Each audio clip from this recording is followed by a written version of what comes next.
Yang kedua, ya, dia harus mengingat bahwasanya itu adalah pembatal puasa. Artinya ketika dia mengerjakan pembatal puasa tersebut, dia dalam keadaan ingat bahwasanya ini adalah pembatal puasa. Kalau dalam keadaan lupa dia makan, maka tidak batal puasanya. Kalau dalam keadaan lupa dia bersetubuh di siang hari bulan Ramadan, tidak batal puasanya. Bisa lupa? Bisa. Nanti saya akan sebutkan di siang hari orang lupa menyetubuhi istrinya di siang hari bulan Ramadan. Ya, saya akan sebutkan bagaimana keadaannya. Mungkin antum tidak terfikir kok bisa lupa. Ya, ada bisa, ya. Nanti saya akan sebutkan insyaallah. Yang ketiga, syarat yang ketiga yaitu dia dalam keadaan memilih, bukan dipaksa, ya, memilih akan pembatal puasa tersebut, ya, memilih akan pembatal puasa tersebut. Nah, ini para ikhwah sekalian syarat-syarat yang disebutkan oleh para ulama tentang pembatal-pembatal puasa. Kalau seandainya terkumpul tiga ini, baru batal puasanya. Yang pertama tadi apa? Mengetahui bahwasanya itu adalah pembatal puasa. Yang kedua dalam keadaan ingat. Yang ketiga dalam keadaan memilih. Ya, taib. Kemudian yang keenam, dua adab puasa yang wajib. Jadi para ikhwah sekalian dirahmati oleh Allah Subhanahu wa taala, dalam berpuasa itu ada adab-adabnya. Ya. Dalam berpuasa itu ada adab-adabnya. Di antaranya yaitu dua adab puasa yang wajib. Salah satunya, ya, saya akan ambil, ada banyak sebenarnya, tapi saya akan ambil yang sangat penting sekali. Yang pertama yaitu mengerjakan sholat. Karena tidak akan seseorang bisa mengerjakan puasa, tidak sah puasa seseorang kalau seandainya dia tidak sholat. Nanti juga dalam permasalahan saya sebutkan puasa tapi nggak sholat, nggak sah puasanya. Ya, kenapa? Karena Rasul Shallallahu Alaihi Wasallam bersabda dalam hadis riwayat Muslim dari Jabir radhiyallahu anhu, beliau berkata, sami'tu Rasulullah Shallallahu Alaihi Wasallam yaqul, bainar rajuli wa bainas syirki wal kufri tarkus salah. Di antara seseorang dan kesyirikan serta kekufuran adalah meninggalkan sholat. Dalam riwayat lain, riwayat Tirmidzi, al-ahdul ladzi bainana wa bainahumus shalah, faman tarakaha faqad kafar. Perjanjian antara kami, ya, cukup Pak, bagi kuenya cukup Pak. Teman-teman enggak konsen jadinya. Duduk aja. Jazakallahu khair.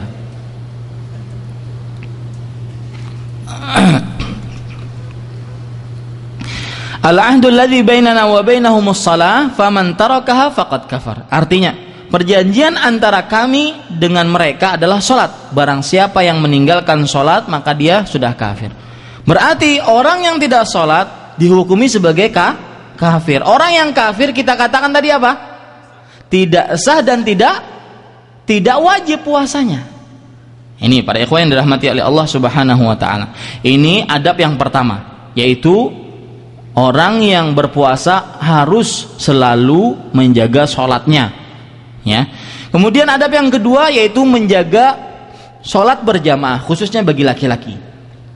Menjaga sholat berjamaah, dan berdasarkan dalil-dalil yang ada, baik itu dari Al-Quran atau hadis-hadis Rasulullah Sallallahu Alaihi Wasallam, bahwasanya sholat berjamaah di masjid hukumnya adalah wajib. Sholat berjamaah di masjid hukumnya adalah wajib. Salah satu dalilnya yang menunjukkan akan hal itu adalah sebuah hadis diriwayatkan oleh Imam Bukhari dan juga Imam Muslim. Rasulullah Sallallahu Alaihi Wasallam pernah berkeinginan untuk membakar rumah-rumah orang-orang yang tidak sholat berjamaah. Coba perhatikan hadis ini. Nabi Muhammad Sallallahu Alaihi Wasallam tidak mungkin membakar rumah-rumah orang yang meninggalkan amalan sunnah. Tidak mungkin seberat itu hukumannya kalau itu adalah amalan sunnah. Kenapa Nabi Muhammad SAW mau membakar? Karena mereka telah meninggalkan amalan wajib.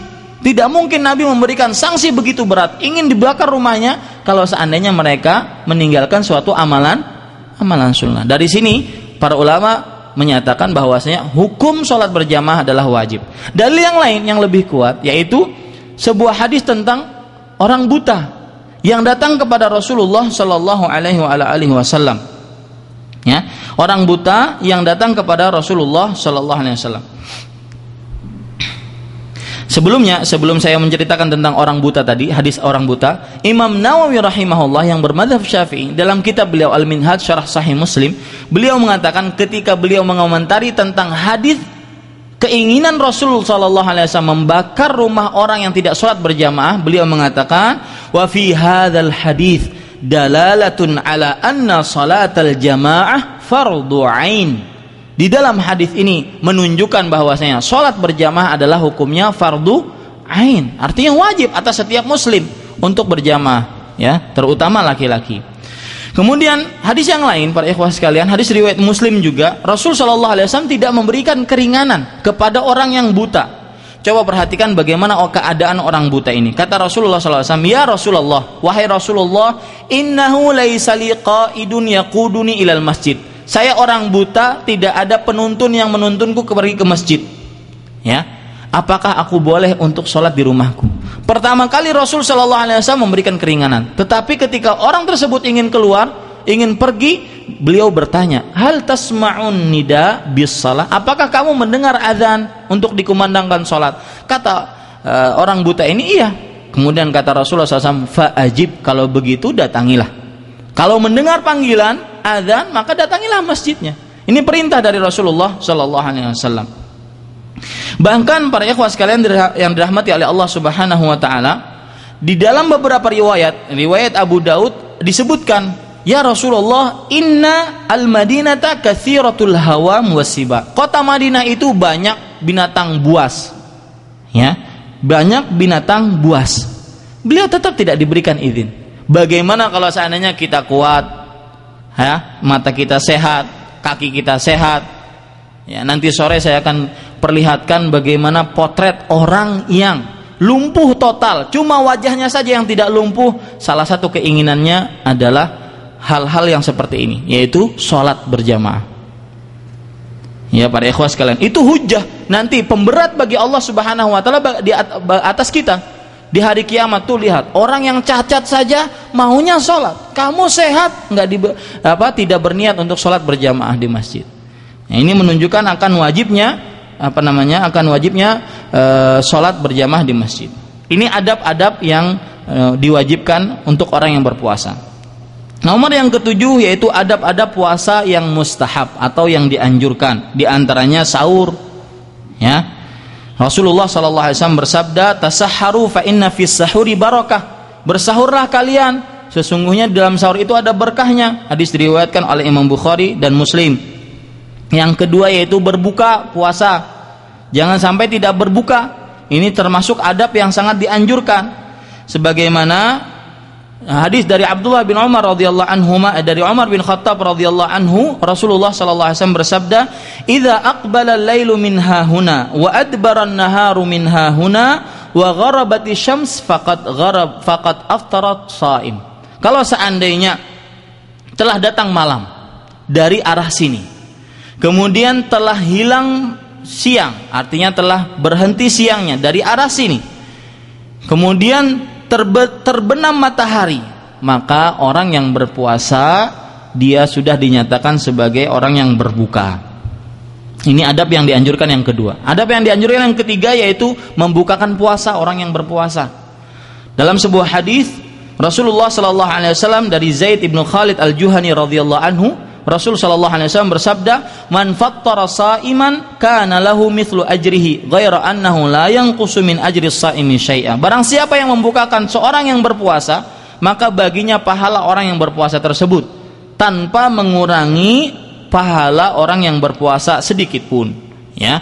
Kemudian yang keenam, yang keempat, kelima dan keenam. Adab yang keempat, kelima dan keenam. Banyak bersedekah, membaca Al-Quran dan menunaikan umrah di bulan Ramadan. Ini adalah adab yang dianjurkan ketika dalam bulan Ramadan. Seperti misalkan hadis Nabi Muhammad SAW diriwayatkan oleh Imam Bukhari dan Muslim. Rasulullah SAW bersabda dari Abdullah bin Abbas, beliau bercerita, Kana Rasulullah sallallahu alaihi wasallam ajwadun nas wa kana ajwadu ma yakunu fi Ramadan hina yalqahu Jibril. Artinya Rasulullah sallallahu alaihi wasallam adalah orang yang paling dermawan, dan beliau lebih dermawan lagi ketika dalam bulan Ramadan, ketika didatangi oleh Jibril. Wa kana yalqahu fi kulli lailatin min Ramadan yudarisuhul Quran. Dan setiap malam dari bulan Ramadan Rasul sallallahu alaihi wasallam bermudarasah Al-Qur'an dengan Jibril. Bermudarasah Al-Qur'an dengan Jibril. Ini hadis menunjukkan bahwasanya salah satu adab yang sangat dianjurkan dalam bulan Ramadan adalah banyak-banyak membaca Al-Qur'an dan juga banyak-banyak bersedekah, karena Rasulullah SAW paling dermawan, terutama di dalam bulan Ramadan. Adab yang lain yang ketujuh yaitu bersiwak. Bersiwak sangat dianjurkan oleh Rasulullah SAW kapanpun, kapanpun beliau bersiwak dianjurkan. Sebagaimana sebuah hadis dari Aisyah radhiyallahu anha, Rasulullah sallallahu alaihi wasallam bersabda, "As-siwaku matharatun lil fami wa mardatun lirrabb." Artinya siwak itu matharah, pembersih buat mulut, dan juga mardatun lirrabb, pembawa keridhaan bagi Allah Subhanahu wa taala. Bahkan di dalam riwayat Bukhari disebutkan dari Amir ibn Rabi'ah radhiyallahu anhu, beliau bercerita, ra'aitun nabiyya sallallahu alaihi wasallam yastaku wa huwa shaim ma la uhsi wa la uid. Artinya, aku pernah melihat Nabi Muhammad sallallahu alaihi wasallam bersiwak dalam keadaan berpuasa. Tidak aku hitung, beliau sering bersiwak ketika berpuasa. Makanya kalau seandainya ada orang yang lagi dalam keadaan berpuasa bersiwak, itu tidak mengapa, tidak mengapa. Kemudian yang kedelapan, adab yang kedelapan yaitu sholat tarawih berjamaah. Ini termasuk adab yang sangat dianjurkan. Rasul sallallahu alaihi wasallam bersabda, "Man qama Ramadan imanan wa ihtisaban, ghufira lahu ma taqaddama min dzambi." Hadis riwayat Bukhari dan Muslim. Barang siapa yang berpuasa yang sholat malam di bulan Ramadan karena keimanan dan mengharapkan pahala, diampuni dosanya yang telah lalu. Dan dianjurkan para ikhwah sekalian untuk sholat tarawih dianjurkan berjamaah bersama imam, bersama imam.